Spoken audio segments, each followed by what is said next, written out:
आपने कहा है कि ये इमरान खान के आप वकील हैं ना, तो इमरान खान को कोई एतराज़ नहीं है कादिर फाजिल साहब पर? इमरान खान साहब इतराज़ बहुत बार कर चुके हैं। आम बंदा को रिव्यू फाइल करे, एक दिन भी डिले हो तो उठा के उसके मुंह पे मार दिया जाता है। यहाँ पे इस रिव्यू के लिए आईन में भी तब्दीली की जा रही है। आईन से बोला था रोके रिव्यू इतना क्यों एक्सेप्ट किया जा रहा है? ना रूल्स को फॉलो हो रहा है बेंच बनाने में, ना रिव्यू के वाले से जो कानून है उसको लिखा जा रहा है। तो इतना खास ये केस किसी वजह से बना रहा है? आपने दुरुस्त फरमाया, कुल वन साइडेड बहस थी, क्योंकि जो ऑथर जज थे जिन्होंने लिखी थी जजमेंट और जिन्होंने मेजॉरिटी जजेस जो 3 थे उनमें से 2 तो रिटायर कर चुके हैं और एक जज साहब जो हैं वो इस वक्त मौजूद नहीं थे बेंच पे।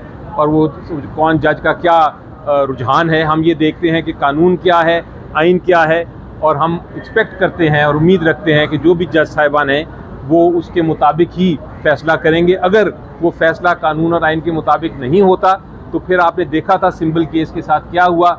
सारी दुनिया ने तनकीद की, ना सिर्फ आप लोगों ने तनकीद की बल्कि सारी वकला कम्युनिटी, सारी इंटरनेशनल कम्युनिटी, सारे पार्लियामेंट्स जो दुनिया के हैं, मैं बहुत सारे पार्लियामेंट्स में भी गया हूँ, सब ने उसको कंडेम किया उस जजमेंट को। तो फिर तारीख जज करती है। मगर आपने कहा है कि ये इमरान खान के आप वकील हैं ना, तो इमरान खान को कोई एतराज़ नहीं है कादिर फाजिल साहब पर? इमरान खान साहब इतराज़ बहुत बार कर चुके हैं और देखिए, जब इतराज़ होता है किसी जज साहब के ख़िलाफ़ तो फिर जज साहब की अपनी मर्ज़ी होती है।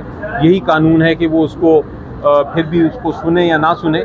वो इतराज़ किया था और उन्होंने कहा पहले कि मैं उसको सुनूंगा, तो वो उनकी मर्ज़ी है, यही कानून है।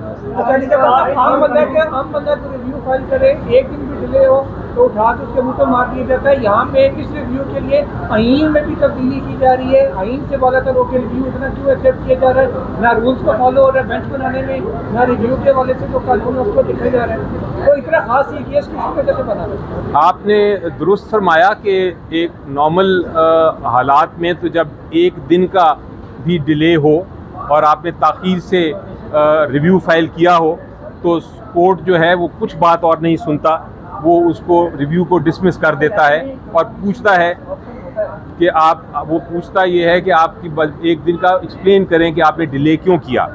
तो यहाँ डिले है और मेरा ख्याल है कि नहीं, उसको हम ऑब्जेक्शन हमने रेज़ की है, उसको नोट किया था जज साहब ने आज, वो भी कल ऑब्जेक्शन लेंगे।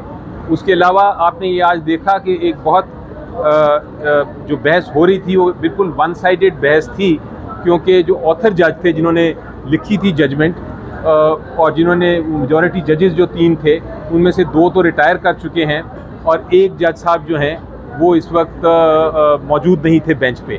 तो एक तरह से उस जजमेंट के ख़िलाफ़ उसको डिफेंड करने के लिए कोई भी जज नहीं था जो आके एक्सप्लेन कर सकता कि मेरा ये कहने का ये मकसद था, मेरा ये लिखने का ये मकसद था।